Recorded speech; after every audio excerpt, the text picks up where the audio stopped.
Hello नमस्कार साथियों, स्वागत है हमारे यूट्यूब चैनल मैथ सेशन पर। मैं पूनम चंद आपका बहुत बहुत स्वागत करता हूं। आज मैं आपके लिए लेकर आया हूं बीएससी 6 सेमेस्टर मैथमेटिक्स सब्जेक्ट का गेस पेपर और उसका सॉल्यूशन सहित हम यहां पर क्वेश्चंस देखने वाले हैं। हमारा आज का रहने वाला है सेशन मैथ गणित के जो 6 सेमेस्टर के स्टूडेंट है उसके लिए ये बहुत इंपॉर्टेंट सेशन है, क्योंकि जो आज मैं क्वेश्चंस कराने जा रहा हूँ वो काफ़ी बार एग्ज़ाम में पूछे गए हैं। एनालिसिस के क्वेश्चंस है सभी। तो एनालिसिस आपकी किताब का नाम है। 15 मोस्ट इम्पोर्टेंट क्वेश्चंस करने वाले हैं। यदि आपने पूरे साल कुछ नहीं पढ़ा है, यदि आप इस क्वेश्चनों को पढ़ कर जाते हो तो आप परीक्षा में काफ़ी अच्छा स्कोर कर पाओगे। तो बिना देरी के शुरू करते हैं हम आज का सेशन। उससे पहले आपको मैं एक बात कहना चाहूँगा कि यदि आप हमारे यूट्यूब चैनल्स पर नए हो और आपने हमारे यूट्यूब चैनल्स को सब्सक्राइब नहीं किया है तो चैनल्स को सब्सक्राइब करें, वीडियो को शेयर करें और अपने दोस्तों के साथ भेजें ताकि वो इस सेशन को भी देख सके। तो बिना देरी के शुरू करते हैं हम आज की क्लास। 1 बाय 1 क्वेश्चंस देखेंगे। मैं उस क्वेश्चनों को समझाते हुए आगे बढ़ूंगा। देख लेना। पहला क्वेश्चन आ चुका है आपके सामने। बोल्ज़ानो वायरस्ट्रास प्रमेय। पहला क्वेश्चन है, देखो विद्यार्थियों क्या है। बोल्ज़ानो वायरस्ट्रास प्रमेय सिद्ध कीजिए कि प्रत्येक परिबद्ध व परिबद्ध समुच्चय का कम से कम एक लिमिट पॉइंट होता है। बोल्ज़ानो प्रमेय क्या होता है? बोल्ज़ानो प्रमेय कहता है प्रत्येक परिबद्ध का अर्थ होता है प्रत्येक बाउंडेड व अपरिमेय समुच्चय यानी अनबाउंडेड। कोई समुच्चय बाउंडेड है या अनबाउंडेड है। अनबाउंडेड, अब देखो जो हमारा ये होता है ना, ये तो होता है अनबाउंडेड, और जो हमारा ये समुच्चय होता है ना, ये होता है बाउंडेड। तो यह बाउंडेड और अनबाउंडेड समुच्चय में क्या इसका जो लिमिट पॉइंट होगा ना, वो क्या होगा, एक लिमिट पॉइंट ज़रूर होगा। ये हमें थ्योरम में सिद्ध करना है। तो इन्होंने किस प्रकार किया है, देखो इन्होंने क्या है कि पहला एक कथन लिखा है यहाँ पर। वास्तविक संख्याओं का आर का प्रत्येक बाउंडेड व ए बाउंडेड का कम से कम एक समुच्चय बिंदु अवश्य होता है। ठीक है, इन्होंने ये कथन लिखा है। उसके बाद में है उत्पत्ति। इसका प्रूफ किस प्रकार किया, देखो मान लीजिए कोई एस सेट है, वो किसके अंदर सबसेट है, आर के अंदर। क्या एक बाउंडेड है और अपरिमित समुच्चय हैं। ठीक है, तो चूंकि एस क्या है, परिबद्ध है, एस क्या बाउंडेड है, एस बाउंडेड होगा तो उसके अंदर उसका जो ऊपरी और उच्चक और निम्नक भी विद्यमान होगा।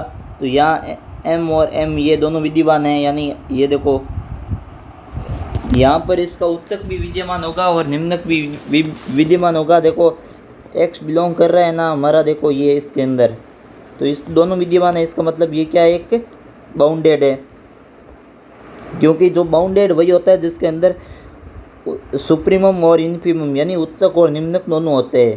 तो इसके अंदर ऊपरीमम और मिनिमम दोनों हैं, सुप्रीमम और इन्फीमम दोनों हैं, यानी ऊपरी परिबद्ध और निम्न परिबद्ध दोनों है। ठीक है, तो ये बाउंडेड है। अब एक समुच्चय, हम कोई समुच्चय मान लेते हैं, ये समुच्चय है। ठीक है, एक समुच्चय एस के परिमित अवयव से बड़ा है तो परिभाषित है समुच्चय ए क्या है, नॉन एम्प्टी सेट, यानी उसके अंदर कुछ ना कुछ एलिमेंट है। ऊपर से क्या है, बाउंड है, ये ऊपर से बाउंड है समुच्चय। और वास्तविक संख्याओं के पूर्णता अभिग्रहित से समुच्चय ए का न्यूनतम ऊपरी परिबद्ध भी क्या है, इसका विद्यमान है, यानी इसका ऊपरी परिबद्ध भी इसका क्या है, विद्यमान है इस सेट का। ये देखो ऊपरी परिबद्ध विद्यमान है। ऊपरी परिबद्ध को किससे दर्शाते हैं, सुप्रीमम। तो सुप्रीमम ऑफ ए कितना है, ये दे रखा है। ठीक है, उसके बाद में है कि जो हमारा ये जो हमने समुच्चय माना था, ये क्या है, एक उसका लिमिट पॉइंट है। तो ऊपरी परिबद्ध होगा वो क्या होगा, एक लिमिट पॉइंट भी होगा। इसका मतलब मैं ये सेट का क्या मिल गया, लिमिट पॉइंट मिल गया। अब उससे हम कुछ कम करेंगे तो वो क्या, उच्चक नहीं होगा, क्योंकि जो हमारा ये एप्सिलॉन है ना, ये तो क्या एप्सिलॉन तो इसका उत्सक है, तो एप्सिलॉन माइनस एप्सिलॉन ये इसका उत्सक नहीं है, बिल्कुल नहीं होगा। इसलिए एस के अनंत अवयव एप्सिलॉन और माइनस एप्सिलॉन से क्या हो गए, हमेशा बड़े ही होंगे। इसी प्रकार ये भी इसका उत्सक नहीं हो सकता। तो हमारा जो फाइनल है कि ये एप्सिलॉन माइनस एप्सिलॉन प्लस ये जो हमारा ये क्या हुआ, एक लिमिट पॉइंट आ गया, ये क्या हो गया, लिमिट पॉइंट हो गया। इस प्रकार ये क्वेश्चन है बोल्जानो पर में काफ़ी बार एग्ज़ाम पूछी गई है और इस बार भी पूरे चांस बनता है इस थ्योरम्स के आने के, तो आप ये करके ही जाना। दूसरी थ्योरम आती है टेनरी समुच्चय, और ये देखो किस प्रकार की थ्योरम है। टेनरी समुच्चय यानी टेनरी समुच्चय के निर्माण की प्रक्रिया को समझाइए और इसके मुख्य गुणधर्मों की विवेचना कीजिए। तो देखो इसको आपको किस प्रकार थ्योरम को करना है। देखो निर्माण की प्रक्रिया, पहली है निर्माण की प्रक्रिया। देखो विद्यार्थियों, हमारे जो फर्स्ट यूनिट है आपके वो सेकेंड है और जो थर्ड है ये पूरी आपको थ्योरम पर चलने वाली है क्लास से, यानी ये इसमें सब थ्योरम है, ठीक है। और जो हमारी फोर्थ है और 5 है ये इजी है एकदम, तो आप ये चौथी और 5 कर जाते हो तो आपको एग्ज़ाम में काफ़ी अच्छा स्कोर कर जाओगे। और वैसे मैंने आप हमारे यूट्यूब चैनल्स पर दूसरी जो यूनिट है वो पूरी करवा रखी है, आपको एकदम फ्री प्रोवाइड करवा रखी है। यदि आप इससे दूसरी यूनिट को आसानी से जाना चाहते हो तो हमारी जो मैथ दर्शन की क्लासेज है उसमें मैथ पूरी करवाई हुई है, काफ़ी 10-15 क्लासेज है, तो आप वो करके जाए। उसमें 1 बाय 1 हर थ्योरम्स को, हर इक्वेशंस को कराया हुआ है। अगर वहाँ से आप करोगे तो एकदम क्लियर हो जाएगा। अगला हमारा देखो टेनरी समुच्चय चल रहा था, इसमें क्या है, देखो हमारा चल रहा था टेनरी समुच्चय। 2 मिनट रुकिए विद्यार्थियों, इससे हम हटा देते हैं यहाँ से ताकि आपको अच्छे से वापस दिखे। देखो इसको किस प्रकार करना है, पहले एक सर्वत्र समुच्चय लेना है, ये सर्वत्र समुच्चय होता है यानी क्लोज सेट। उसके बाद क्या करना है, C0 को 3 बराबर भागों में बांट देना है, ये इस प्रकार बांट लिया। उसके बाद द्वितीय चरण में क्या करते हैं, C1 को दोनों चरणों में पुनः तिहाई भाग में बांट लिया, ये लो। इस प्रक्रिया को अनंत तक दोहराना है और अनंत तक यानी ये इंटरसेक्शन ऑफ ये अनंत तक हो गया, ठीक है। और इसके मुख्य गुणधर्म क्या है, सर्वत्र बाउंडेड रहता है, ये हमेशा क्या होता है, एक बाउंडेड होता है और क्लोज होता है। शून्य ताप यानी ये हटाए गए अंतरालों की कुल लंबाई है ना, ये लंबाई ये क्या होती है, इसका योग हमेशा देखो एक होता है, यानी कंटर ताप का लगभग माप कितना होता है, 0 ही होता है, ठीक है। अनंत और अगणनीय यानी यदि इसका माप 0 है तो इसके अवयवों की संख्या भी क्या होगी, अपरिमित होगी, यानी कोऑर्डिनेट क्या होगा, 0 होती है, ठीक है। पूर्ण वियुक्त यानी इसमें कोई भी विवर्त अंतराल नहीं होता, इसमें कोई आपके ओपन सेट नहीं होता है क्योंकि क्लोज सेट होता है इसमें। ये हमारी होती है दूसरा क्वेश्चंस। आगे बात करते हैं हम अपने तीसरा क्वेश्चंस के बारे में, वो क्या कह रहा है विद्यार्थियों। देखो तीसरा क्वेश्चन है हमारा, सिद्ध कीजिए कि विवर्त अंतराल जो हमारा ए बी दे रखा है ये क्या एक विवर्त समुच्चय होता है। यह सिद्ध करना है कि जो ओपन सेट होते हैं ना, ओपन इंटरवल हमेशा ओपन सेट होते हैं, ये सिद्ध करना है। तो ये मैंने क्वेश्चंस यहाँ पर शायद आपको थोड़ा कम समझ में आएगा, हमारे जो चैनल्स पर है वहाँ पर मैंने कहा था ना अभी यूनिट पूरी करवाई हुई है, एकदम क्लियर से एकदम जड़ से निकाली हुई है उससे। तो अगर वहाँ से आप पूरा करते हो तो आपको ये क्वेश्चंस कुछ भी नहीं लगेगा, एकदम बहुत आसान है। देखो यहाँ पर पहले आपको क्या करना है, ये कोई ओपन सेट मान लेना है, इसका प्रत्येक क्या है, एक नेबरहुड है, एस के प्रत्येक बिंदु का क्या होगा, एक नेबरहुड होगा। तो हमने एक मान लेते हैं एक्स है कोई सेट ए में बी से, ठीक है। तो एक्स है जो वो ए और बी के बीच में है, तब इसका मिनिमम ये होगा और इसके जो नेबरहुड होगा वो नेबरहुड ये होता है नेबरहुड। नेबरहुड यही होता है, तो एक्स माइनस का एप्सिलॉन और एक्स प्लस का एप्सिलॉन, नेबरहुड यही होता है नेबरहुड की परिभाषा से। तो इन दोनों का नेबरहुड उपस्थित होगा, ए और बी का दोनों का नेबरहुड हो गया। ये इस प्रकार में प्राप्त हो गया, देखो ये प्राप्त हो गया, और जिससे अब इस दोनों का ए का भी नेबरहुड प्राप्त हो गया, बी का भी नेबरहुड प्राप्त हो गया। इसका मतलब ये जो है इस किसका नेबरहुड है, ए बी का नेबरहुड है। और ए बी सेट कहाँ से लिया था हमने, एस से लिया था, तो ये एस का भी क्या है नेबरहुड है। अब एस का हमने नेबरहुड आ गया, इसका मतलब हमारा क्या सिद्ध हो गया, जो हमारा समुच्चय है वो एक क्या हुआ, एक विवर्त समुच्चय हुआ। क्योंकि विवर्त समुच्चय यानी ओपन सेट की डेफिनेशन होती है कि ओपन सेट के अंदर बहुत सारे नेबरहुड होंगे। तो हमने एक नेबरहुड सिद्ध कर दिया कि भाई ये इसके अंदर नेबरहुड है।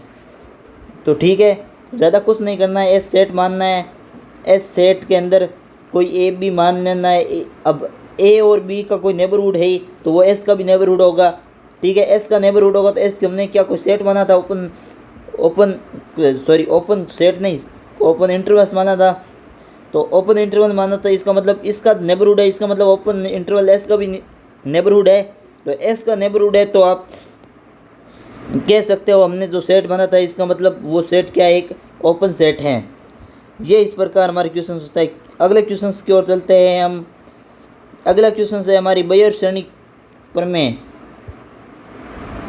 बहुत इंपॉर्टेंट है। देखो बायर श्रेणी प्रमेय का कथन और सिद्ध करना है, प्रत्येक पूर्ण दुर्ग समष्टि प्रथम श्रेणी का नहीं हो सकता, अर्थात द्वितीय श्रेणी का होता है, प्रथम श्रेणी का नहीं हो सकता। इसका मतलब क्या होता है, द्वितीय श्रेणी का होता है। एक पूर्ण समष्टि में संगन विवर्त समुच्चयों का किसी भी अनुक्रम का सर्वनिष्ठ क्या होता है, एक संगन ही होता है, यानी इंटरसेक्शन।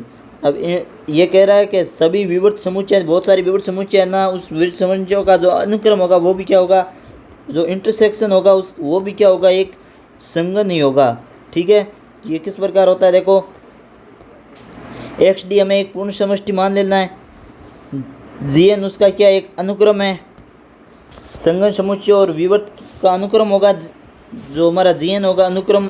आपको सीक्वेंस पढ़ा होगा, नहीं पढ़ा है तो मैंने अभी आपको बताया है, वहाँ पर जाइए, पूरा एकदम डिटेल्स से पढ़ाया हुआ है सीक्वेंस क्या होता है, सीक्वेंस के बारे में। उसके बाद में जी ये दे रखा है, देखो ये इसका मतलब होता है इंटरसेक्शन ओवरऑल। ठीक है, यानी जी एन का मतलब कि जी एन क्या हुआ हमारा, ये हुआ ना, देखो अनुक्रम, जी एन अनुक्रम है।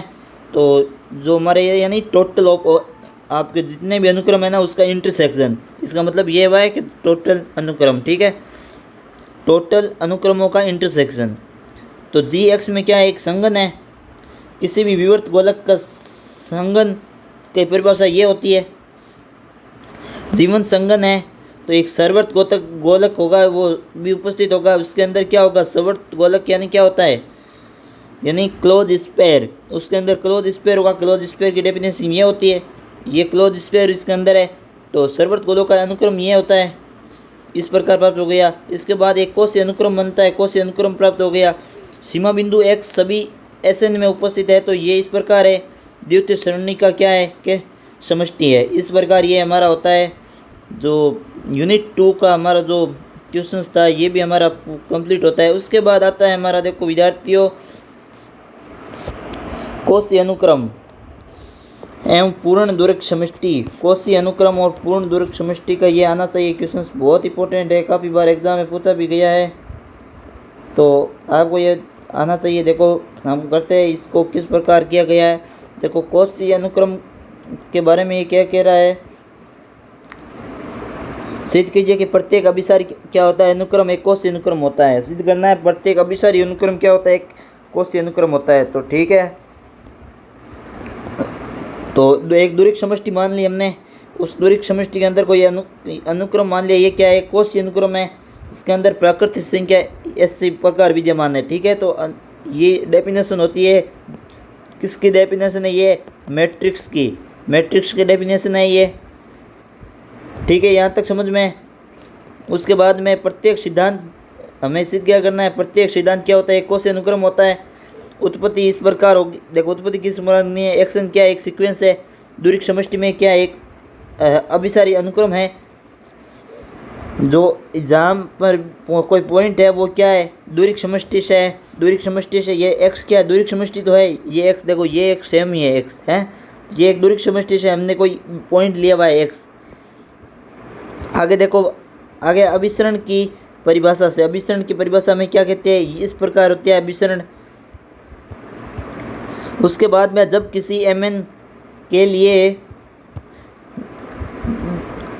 त्रिकोण समानता का नियम होता है, त्रिकोणीय समानता का नियम ये होता है दूरिक समष्टि में। हमारा जो फोर्थ नियम है वो फोर्थ नियम ये होता है। देखो अगर नहीं पता है तो अभी जाइए यूट्यूब चैनल्स पर, मैथ दर्शन पर, वहाँ आपको डिटेल्स से इसके बारे में समझाया हुआ है ये किस प्रकार त्रिकोण नियम है, इसे किस प्रकार आगे क्वेश्चनों में लगवाया जाता है, ये पूरा एकदम आप वहाँ पर दिया गया है। यहाँ एक बार के लिए आपको ये याद रखना पड़ेगा। देखो क्योंकि टाइम बहुत कम है और सिलेबस बहुत ज़्यादा कवर करना है हमें, तो जल्दी जल्दी करना होगा, तो आपको ये याद रखना पड़ेगा। देख लो त्रिकोणीय नियम, समीकरण में मान प्रतिस्थापित किया तो ये मान आ गया, तो अनुक्रम एक्स एन क्या एक कोसी अनुक्रम है, ठीक है, ये इस प्रकार हमें प्राप्त हुआ। अगले क्वेश्चंस की ओर चलते हैं विद्यार्थियों। देखो अगला क्वेश्चन है हमारा, यदि एक्स आर, थोड़ा बड़ा कर लेते ताकि आपको दिख जाए, यदि क्या है एक्स आर क्या है एक, ये इस प्रकार दे रखा है, यानी ये इसका मतलब क्या हुआ, इसका मतलब क्या हुआ, ये एक मैट्रिक्स स्पेस है, ये क्या है एक मैट्रिक्स है स्पेस है, तो ये क्या होती है आर डी में क्या है पूर्ण दूरिक समष्टि है, हमें ये बताना है, ठीक है। तो हम इस किस प्रकार हल करेंगे, देखो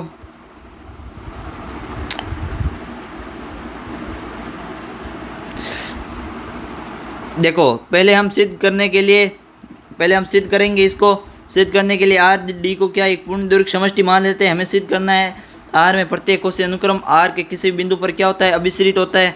माना एक्स एन आर में एक कोसी अनुक्रम है, परिबद्धता क्या है इसके, प्रत्येक कोसी अनुक्रम क्या होता है एक बाउंडेड होता है, हमें पता है। बोल्जानो वाइस्टर पर मैं अभी बोल्जानो पर मैं पढ़ा था, उसमें क्या कह रहा था एक्स एन का एक उप समुच्चय अनुक्रम विद्यमान होता है तो उसको एक्स को अभिसरित करता है, एक्स को अभिसरित करता होता है, लिमिट पॉइंट है उसका, यानी प्रत्येक उसका लिमिट पॉइंट होता है, ये हमें अभी पढ़ा था।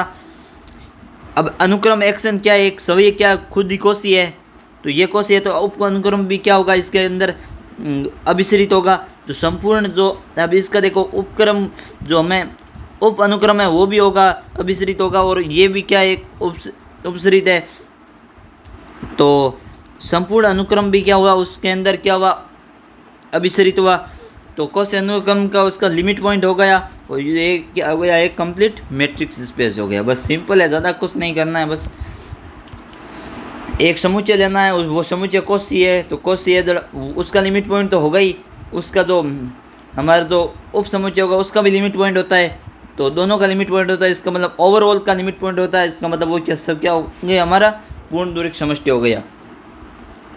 अगला है विद्यार्थियों एक समान सातत्य यूनिफॉर्म कन्वर्जली सिद्ध कीजिए कि एक सहित दूरिक समष्टि पर परिभाषित प्रत्येक सतत फलन एक समान सतत फलन होता है।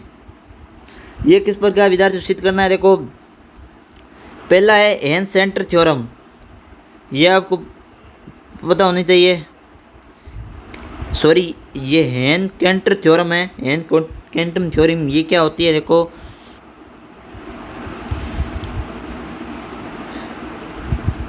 देखो हेन केंटम थ्योरम क्या होते हैं विद्यार्थियों, दोबारा देखिए, माना एक्स डी क्या है सहित दूरिक समष्टि है, ये क्या है एक सहित फलन है, तो एपेक्स में क्या है एक समान यूनिफॉर्म क्या है कन्वर्जन है।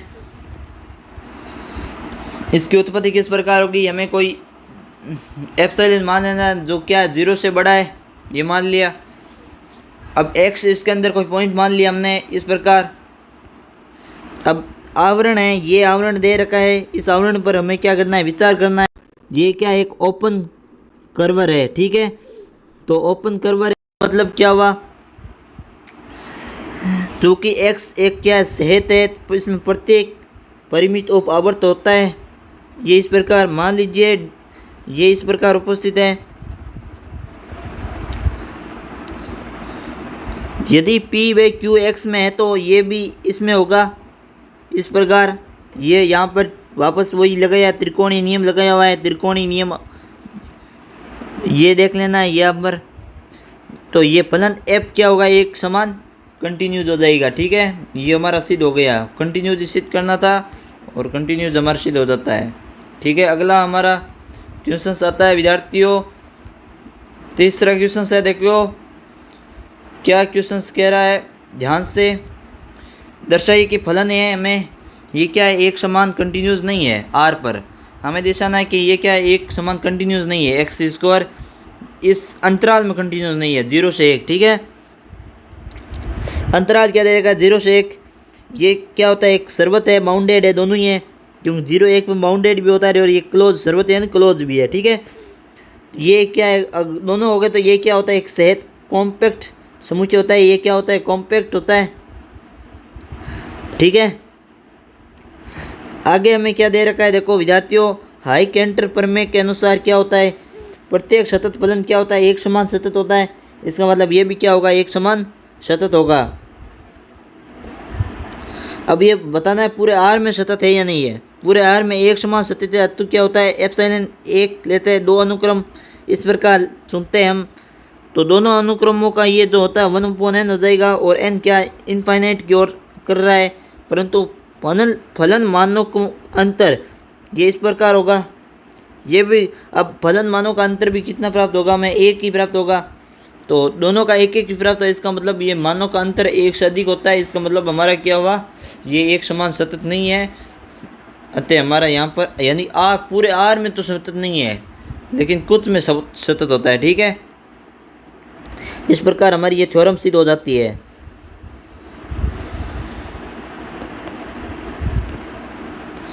अगली हमारी देखो है, अगली बहुत ही ज़्यादा मोस्ट इम्पोर्टेंट थ्योरम्स है।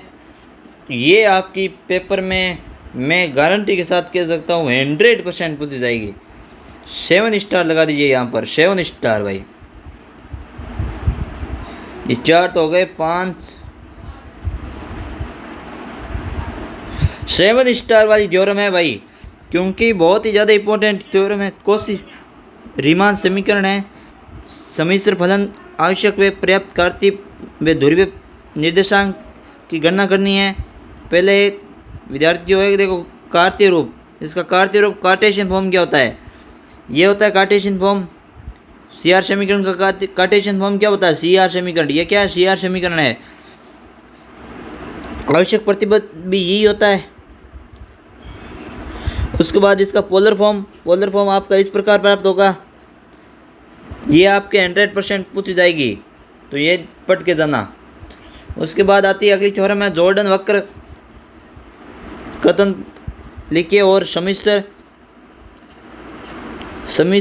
वक्र एवं क्षेत्र का स्पष्ट कीजिए। जॉर्डन वक्र प्रमेय का कथन क्या कहता है, जॉर्डन वक्र प्रमेय समिश्र तल C में कोई भी सतत सदा वक्र तल को ठीक 2 असंबद्ध विवर्त अंतर क्षेत्रों में विभाजित करता है। एक परिबद्ध आंतरिक क्षेत्र तथा दूसरा अपरिबद्ध बाह्य क्षेत्र, जिनकी उभयनिष्ठ सीमा वक्र C होती है। समिश्र तल में वक्र व क्षेत्र क्या होता है, देखो सादा वक्र किसे कहते हैं, सिंपल कर्व किसे कहते हैं विद्यार्थियों, वे जो सवय को किसी बिंदु पर नहीं काटे।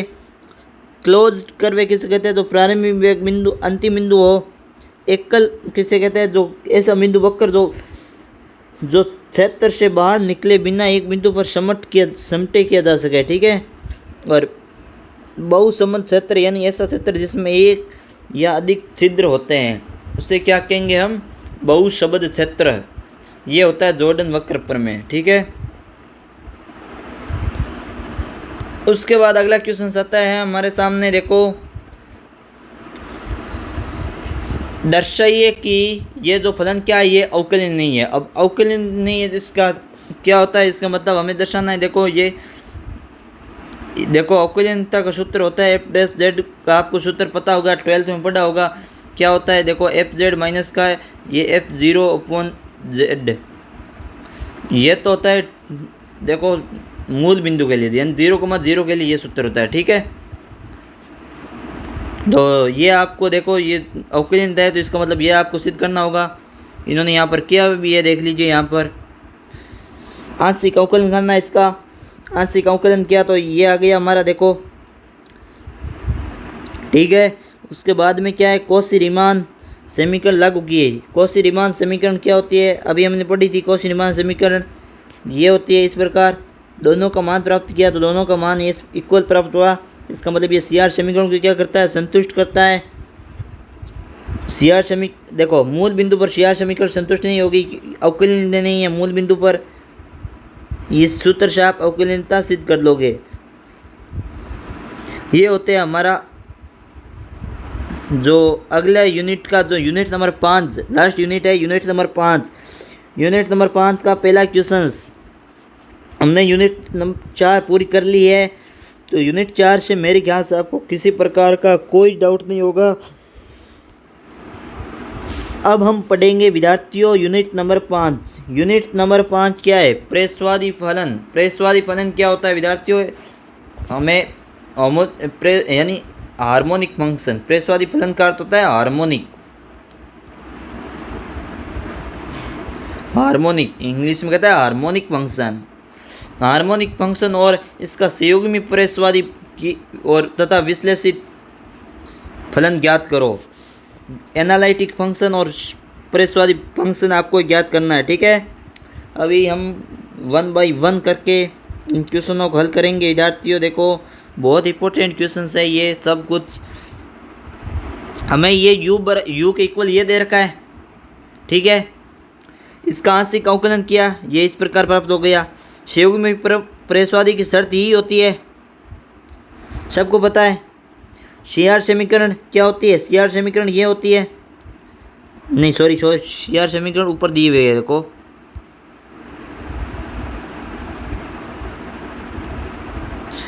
देखो विद्यार्थियों, मैंने यहाँ तक आपको करवाया था। देखो कहाँ हम बात कर रहे थे, CR समीकरण, ये CR समीकरण होती है। इसका उपयोग किया यहाँ पर, और Vxy क्या दे रखा है हमें, 2xy प्लस का c। उसके बाद में क्या है, विश्लेषित प्लस fz हेतु इस प्रकार z का सापेक्ष समाकलन करने पर ये समाकलन किया। उसके बाद क्या है, हमें एक क्या विश्लेषित फलन प्राप्त हो गया। बस सिंपल है। 1-2 बार आप इसे अभ्यास क्वेश्चन ज़रूर जाए ताकि आपको क्लियर हो जाएगा, क्योंकि एक बार कराने से यहाँ कराने से क्लियर नहीं होते, क्लियर होते हैं आप वापस कितना करते हो। इस क्वेश्चन को एक बार खुद ज़रूर करें, क्योंकि ये आने वाले क्वेश्चनों में से है और काफ़ी बार पूछा भी गया है, इसलिए मैंने आप यहाँ पर डाला हुआ है। देखो आप अगला देखो, हम दूसरा क्वेश्चन की बात करते हैं यूनिट नंबर 5 के। अब बाइलिनियर ट्रांसफॉर्मेशन क्या होता है, पता होगा आपको। बाइलिनियर ट्रांसफॉर्मेशन नहीं पता, अगर आपको नहीं आता है तो हमारे चैनल्स पर जाइए, वहाँ पर आपको बताया गया है। इसके निश्चय बिंदु तथा वर्ज अनुपात के गुणधर्मों की व्याख्या करो, ठीक है। फिक्स्ड पॉइंट क्या होता है, ये इस प्रकार, यानी ये W बराबर Z, ये फिक्स्ड पॉइंट होता है, ठीक है। उसके बाद ये देख रहे हैं वर्ज अनुपातों का गुणधर्म। वर्ज अनुपातों का गुणधर्म का सूत्र ये होता है। उसके बाद में है जो हमारा महत्वपूर्ण गुणधर्म है, वो गुणधर्म कौन सा है, द्विरेखिक रूपांतरणों का जो अंतःचार वज्र अनुपात होता है उसके ये क्या होता है, इस प्रकार गुणधर्म है, ठीक है। तो ये होता है द्विरेखिक रूपांतरण। मेरे ख्याल से यहाँ तक आपको एकदम समझ में आ गया होगा अच्छे से, क्योंकि हम 1 बाय 1 क्वेश्चंस को क्लियर करते हुए चल रहे हैं। अगला विद्यार्थियों हमारा जो इस लास्ट क्वेश्चन है वो हमारा रहने वाला है यूनिट नंबर 5 का क्वेश्चन नंबर 3, जो कि इस प्रकार है। रूपांतरण W बराबर Z स्कोर के अंतर्गत Z तल की रेखा x बराबर c के प्रतिबिंब का समीकरण W तल में ज्ञात करना है, ये इस प्रकार, ठीक है। Z बराबर ये दे रखा है x plus iota y। W बराबर क्या होता है, u plus iota v। u plus iota v क्या होता है, x प्लस आयोटा y का होल स्क्वायर, और ये कर दिया, ठीक है। वास्तविक काल्पनिक भागों की क्या कर दी हमने, तुलना कर दी। अब आप कह रहे हो ये x प्लस आयोटा y का होल स्क्वायर कहाँ से है, तो आपको क्वेश्चन में दे रखा है, देखो W बराबर Z स्क्वायर, तो वहाँ से आप इसे हल कर दोगे। देखो आगे है दी गई रेखा x बराबर y सेमीकल 1 2 में प्रतिस्थापित किया, ये प्रतिस्थापित करने पर ये आ गया। उसके बाद में करना क्या है, समीकरण जो 4 है उसमें y का मान क्या है उसकी विलोप कर देना है, ये y का मान विलोप कर दिया। और लास्ट में है निष्कर्ष, W तल में एक प्रतिबिंब परवलय एक पैराबोला प्राप्त होता है। पैराबोला का ये किसका समीकरण होता है, पैराबोला का समीकरण होता है। जैसे यहाँ पर आपको कभी सर्किल का मिलेगा, कभी ऐसे पैराबोला का इस बार पैराबोला का समीकरण है तो हमारे होता है ना वृत्त, उसके समीकरण काफ़ी बार इसमें प्राप्त होते हैं। तो आपको लास्ट में डिनोट करते हुए आपको ये डिनोट करते हुए चलना है साथ में कि किस प्रकार, देखो मैं अभी आपको बता देता हूँ थोड़ा, क्योंकि आपको ये ग्राफ बनाना है। उसके अंदर जैसे आपको वृत्त मिला तो वृत्त आपको इस प्रकार वहाँ पर आपको प्रतिचित्रित करके आना है, क्योंकि काफ़ी बार एग्जाम पूछते हैं प्रतिचित्रित कीजिए, तो आपको इस प्रकार प्रतिचित्रित करके आना है, ठीक है। तो ये होता है हमारा जो आज का लास्ट क्वेश्चन है। उसके बाद हमारा क्लास यहीं तक, क्योंकि हमने 500 यूनिट के सभी महत्वपूर्ण क्वेश्चनों के बारे में चर्चा कर ली है। यहाँ तक आपको एकदम मेरे ख्याल से समझ में आ गया होगा। यदि आप बीएससी 6 सेमेस्टर मैथमेटिक्स के स्टूडेंट हैं और यदि आपने अभी तक ज़्यादा इतना मैथ नहीं पढ़ी है, तो आप हमारी ये क्लास देखने के मात्र से ही आप परीक्षा में काफ़ी अच्छा स्कोर कर पाओगे। लगभग ये मेरी गारंटी के साथ है कि 100 में से 80% तक आप बस ये पढ़ने के से ही आपके आ जाएंगे। तो आप यदि हमारे चैनल्स पर नए हो तो हमारे चैनल्स को सब्सक्राइब करें एंड वीडियो को शेयर कीजिए और लाइक कीजिए। मिलते हैं हम अगली क्लास में अगले गेस्ट पेपर के साथ। तब तक के लिए आपका बहुत बहुत धन्यवाद। जय हिंद, जय भारत।